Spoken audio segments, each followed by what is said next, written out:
Bonsoir tout le monde, j'espère que vous allez bien. Donc on va faire le tirage du soir. Alors j'ai décidé de faire 4 mini tirages généraux. Je vous rappelle le principe, ça peut être un message sur vous, ça peut être un message sur l'autre, ça peut ne pas vous parler, ça peut être un message général aussi, vous annonçant un événement, des prédictions. Vous prenez uniquement si cela vous parle. C'est parti. Alors, de qui on veut vous parler ce soir? Le 5 de coupe. On veut vous parler d'une rupture. On a quelqu'un qui fait le deuil d'une personne, d'une relation, d'une situation. Le deuil d'un passé, le deuil d'une tristesse aussi, d'une situation passée qui a été... oui, passée, peut-être il faut couper avec la nostalgie, ou actuelle, il faut laisser derrière une situation triste, quelle qu'elle soit. On a une personne qui doit admettre, voilà, que c'est terminé, qu'il faut faire le deuil, se séparer, couper, admettre que c'est terminé. Je crois qu'il faut prendre ces cartes. On a le pendu.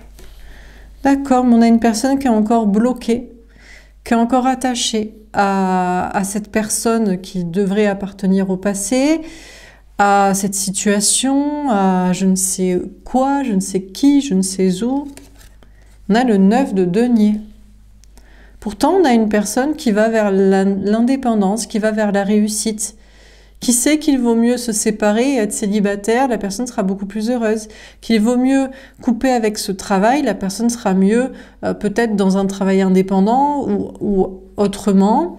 Avec des gens, il vaut mieux être seul, avec, je ne sais pas, un endroit.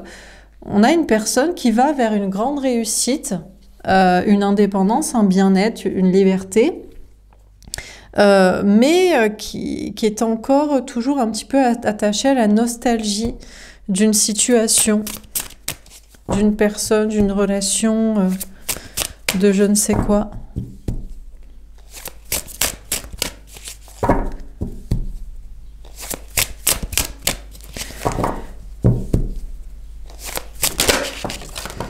Alors, peut-être faut prendre ces cartes. Faut-il prendre les 3 cartes après?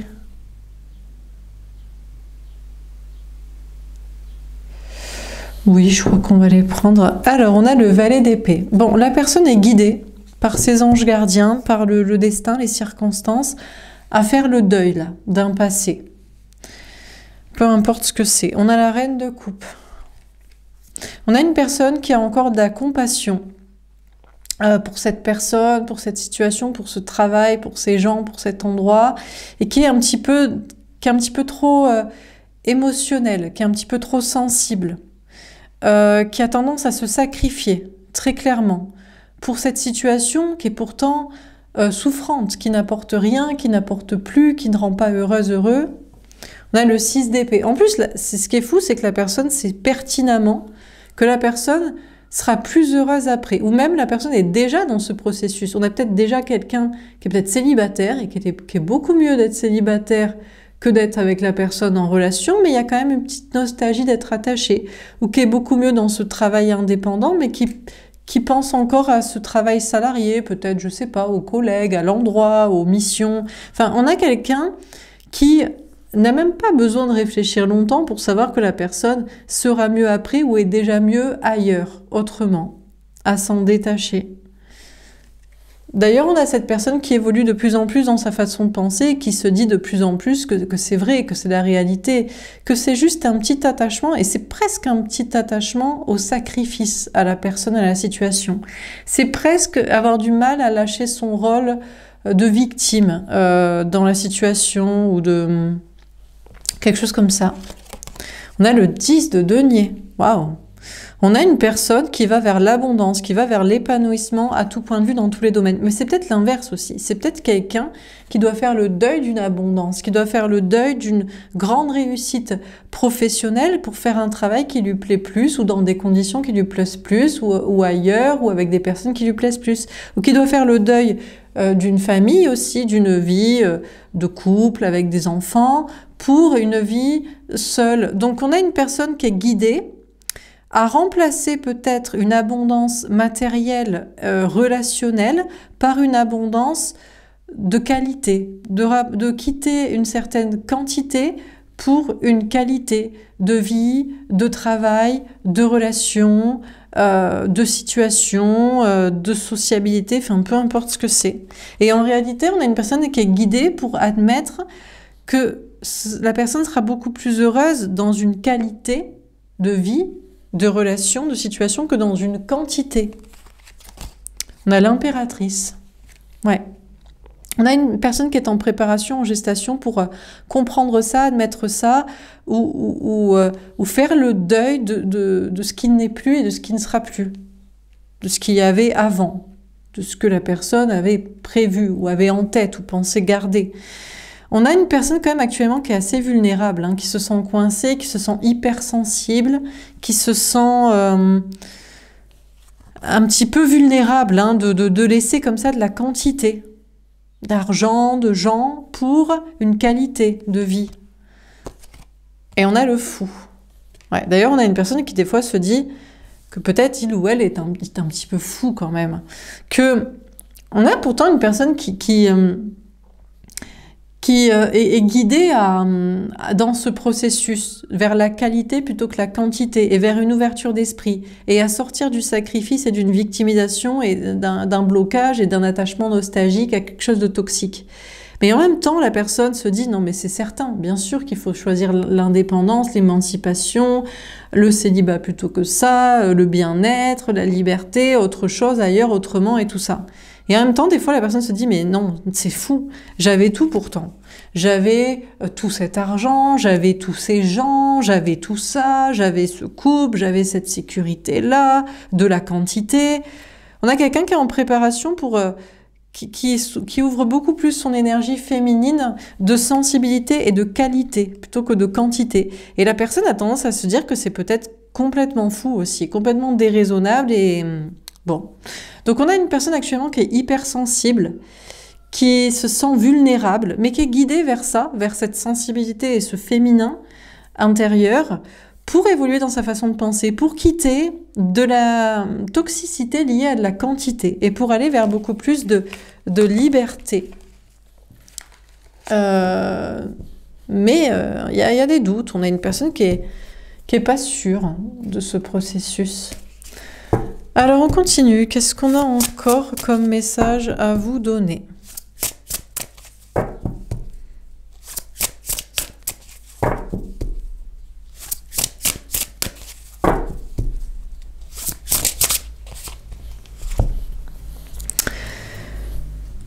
Celle-ci peut-être. Oui. On a l'harmonie, le 37, le 10.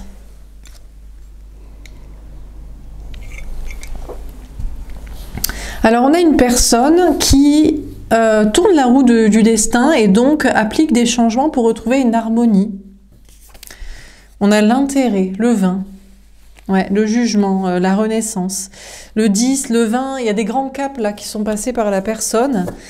Et en fait, on a une personne qui est consciente et qui veut trouver une harmonie de couple, de relation, de situation de vie, mais qui pense quand même à ses intérêts et peut-être à ses intérêts passés, que par le passé, la personne a pensé par intérêt matériel, par intérêt professionnel, par intérêt relationnel, de quantité sociale. On a le long terme, on a le 47, le 11. On a une personne qui a conscience que c'est un rééquilibrage qui se fait sur le long terme parce que la personne veut quelque chose de plus harmonieux et de plus sensible et de plus équilibré dans le féminin. Mais c'est difficile quand quelqu'un a été longtemps dans des relations ou dans des projets par intérêt, travailler pour l'intérêt du salaire, être en couple pour l'intérêt de la sécurité émotionnelle du partenariat, etc., etc. Ça prend longtemps pour rééquilibrer, pour être dans quelque chose à la fois d'harmonieux et sensible, mais pas non plus totalement déséquilibré, peut-être de tomber carrément dans des relations et situations qui n'apportent rien. Parce qu'il faut quand même qu'il y ait un échange, un donner, un recevoir et un équilibre. Par exemple, la personne ne peut pas travailler pour rien, ou ne peut pas être dans une relation où la personne ne fait que donner et que ça ne lui apporte rien, personnellement. On a travaillé, on a le 48. On a quelqu'un qui est en train de travailler sur ça, de travailler à retrouver une harmonie, un équilibre, d'étudier la question, de repenser ces situations de vie, de travail. On a l'univers virtuel, on a le 5. Ouais. On a quelqu'un ici qui est dans le bon chemin et qui commence à voir d'une manière très détachée les relations, les situations dans lesquelles la personne était dans l'intérêt. La personne, ici, on a quelqu'un qui s'éloigne quand même de ce côté par intérêt. Notamment matériel, à mon avis, mais ou même relationnel. Un truc qui n'est pas détaché, un truc qui serait pas pur, en fait. On a le moyen terme. Finalement, ça va plus vite que prévu. On a le 46. On a une personne qui accélère dans son travail sur soi pour se détacher des relations et situations par intérêt et pour aller vers quelque chose de plus équilibré dans une harmonie émotionnelle et globale.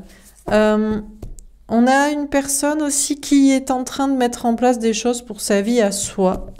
Des questions de travail, des questions de peut-être dans le virtuel, dans le télétravail, dans des relations à distance. On a le début, le 43. On a beaucoup de cartes 47, 48, 50, 46, 43. Il y a un pas en avant, un pas en arrière, mais finalement, il y a comme un compte à rebours. On a une personne qui est dans un nouveau départ, harmonieux, personnel, sentimental, professionnel peut-être aussi. On a la sensualité, le 8. On a clairement une personne en fait qui veut retrouver une belle relation d'amour non basée sur l'intérêt matériel. C'est clair. Et ça commence à peine cette relation, ou ça commence à peine cette démarche. On a d'ailleurs une personne qui sait que c'est le bon chemin, même si ça demande des efforts, parce qu'il faut du coup perdre les relations d'intérêt. Donc s'il y a un mariage qui apporte de l'argent, il faudra le divorcer. S'il y a une relation de colocation maritale, il faudra la supprimer, il faudra vivre seul. S'il y a des relations, une relation amoureuse qui apporte du travail, il faudra là aussi que ce soit plus le cas, etc., etc., etc. La sécurité financière, on a une personne qui est consciente qu'il faut retrouver une relation amoureuse pour l'amour et pas pour l'intérêt matériel. Et on a le court terme. Ah, c'est marrant, regardez. Le long terme, le moyen terme, le court terme. Vous avez bien vu les cartes, je ne les ai pas choisies, elles ont sauté. Hein.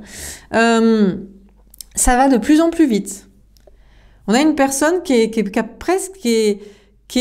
à la fin d'une étape, là, qui commence une nouvelle étape de sa vie, notamment sentimentale, pour une relation amoureuse, sensuelle, détachée de l'intérêt matériel.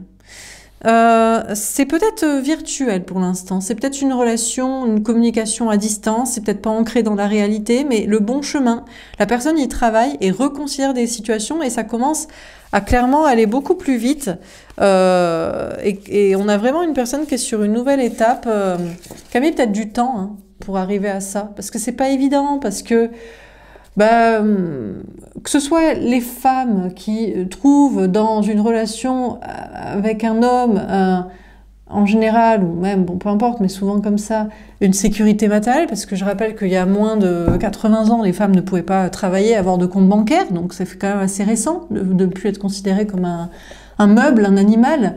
Et les hommes, c'est souvent leur apport dans la société et à une femme d'apporter une certaine sécurité, donc sans rentrer dans les poncifs, mais ça peut être aussi dans ce cadre-là. Et donc on a une personne qui a mis quand même longtemps à sortir de ce schéma-là. S'il y avait ce schéma homme-femme notamment.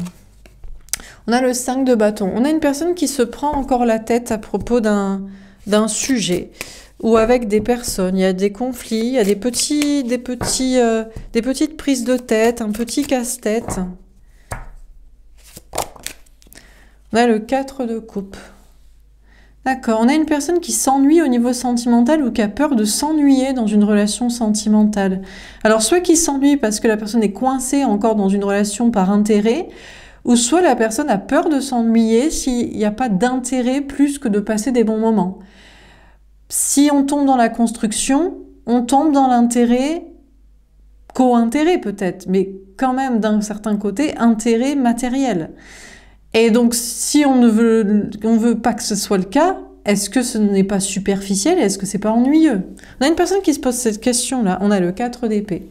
Bon, de toute façon, je crois que c'est pas encore le moment de se poser la question. La personne y réfléchira et aura tout le temps d'y réfléchir parce que la personne n'est pas encore sortie de sa relation par intérêt ou n'est pas encore dans une relation assez construite pour savoir s'il y aura construction ou pas construction et est-ce que c'est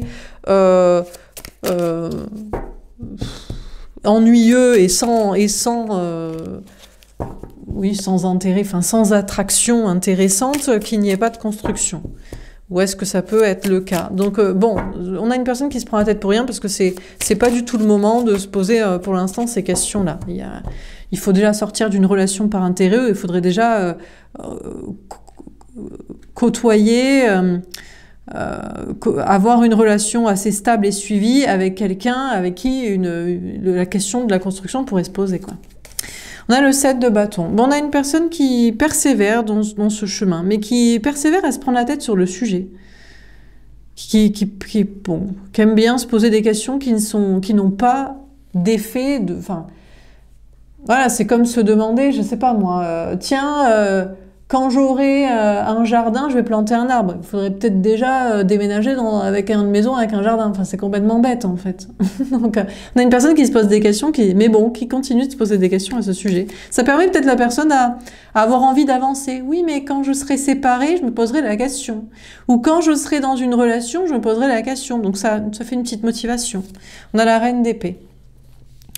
On a quand même une personne qui se méfie et qui essaie de se mettre des barrières et qui, bon, déjà peut-être a conscience que les choses se passeront à l'instant T et faut pas tuer la peau de l'ours avant de vendre la peau de l'ours avant de l'avoir tué. On verra quand on sera divorcé ou on verra quand on sera dans une relation suivie avec une nouvelle personne, etc.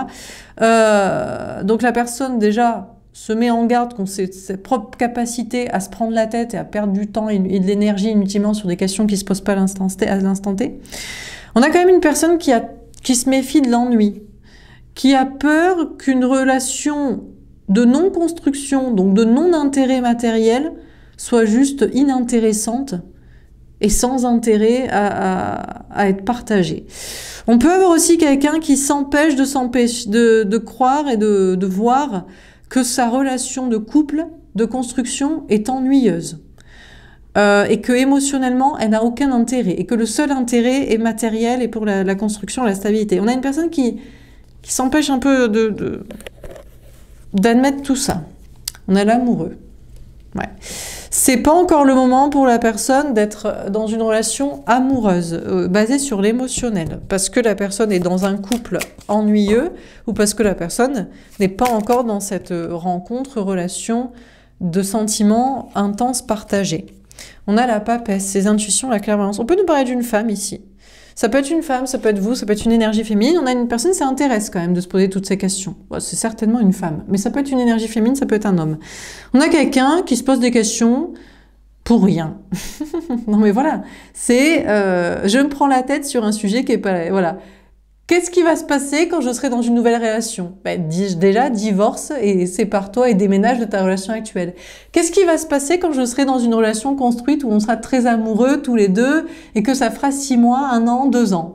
Est-ce qu'on va construire ensemble? Déjà, il faudrait trouver la personne et puis avoir une relation stable et officielle et exclusive et nette, en tout cas sur tous les plans, avec la personne pendant un certain temps avant de faire des plans sur la comète. Donc, mais on a une personne qui aime bien savoir, qui aime bien se poser des questions, qui aime bien regarder les cartes, qui aime bien consulter et qui aime bien se poser toutes ces petites questions. On a la justice, elle tombe à l'envers. On a quand même quelqu'un qui n'est pas équilibré dans ses polarités masculines, qui est beaucoup plus et féminine, qui est beaucoup plus dans le mental ici et dans la réflexion que dans l'action.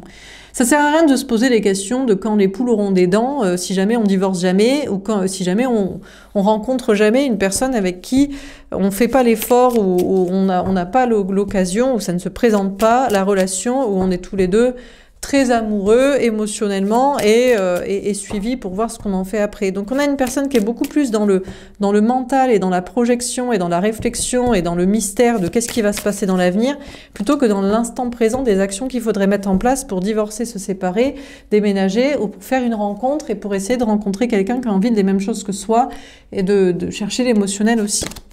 On a le 3 de bâton. Ben, je crois qu'on a une personne qui a conscience de ça, qui va faire des efforts. Qui va dire, c'est vrai, ça sert à rien de faire des plans sur la comète, il faut arrêter de se raconter des trucs. Je vais déjà être célibataire et quitter ma relation par intérêt, où je vais déjà rencontrer une personne où je ne cherche pas une relation par intérêt, je ne cherche pas au premier abord une relation de construction, de sécurité, d'enfants, de mariage, de maison, de travail, mais juste de passion, d'amour et d'entente suivie ensemble et voilà. Donc on a une personne qui a conscience de ça et qui va faire les efforts pour arriver à ce stade-là de deux amoureux. Ça peut prendre un peu de temps, on a le 2 de denier.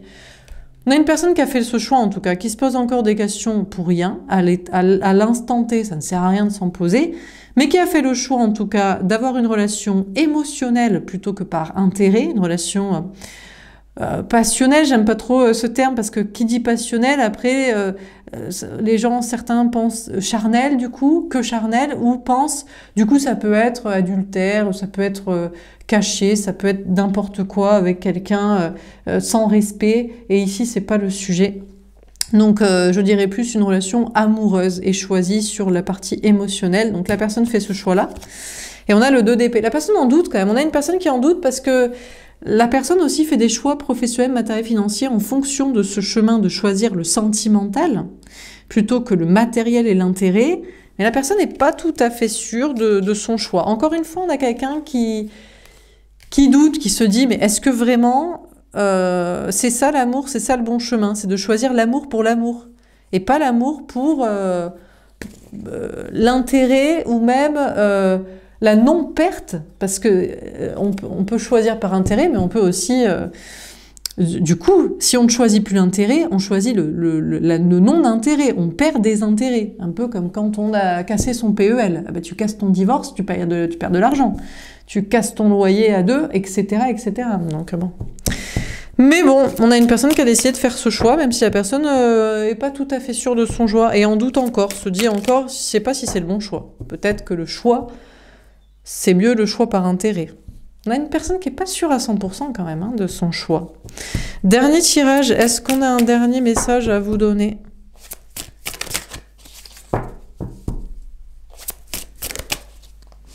Celle-ci.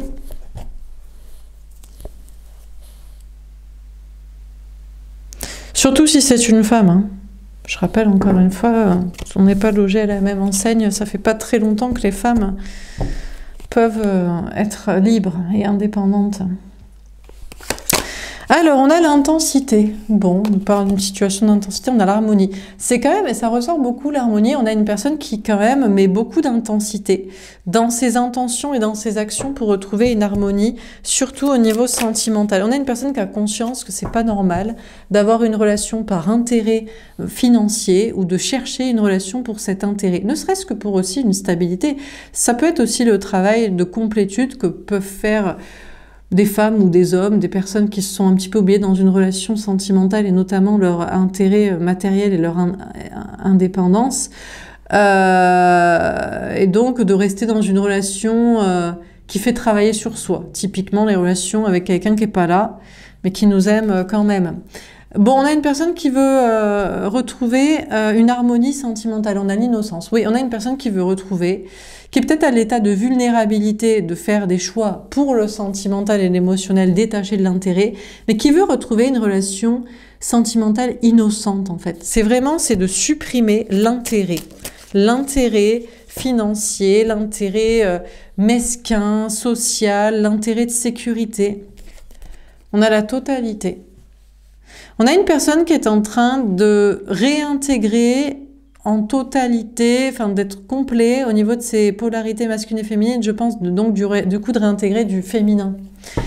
C'est clairement une personne soit qui était toujours dans une énergie masculine, en tout cas depuis très longtemps, donc typiquement les personnes qui ont choisi la stabilité plutôt que l'émotionnel, dans des relations de couple en général standards, divers et variés, communes de construction, ou quelqu'un qui a fait le choix momentané de travailler une indépendance justement de célibat plutôt que de se concentrer sur le sentimental pour travailler sur soi une indépendance.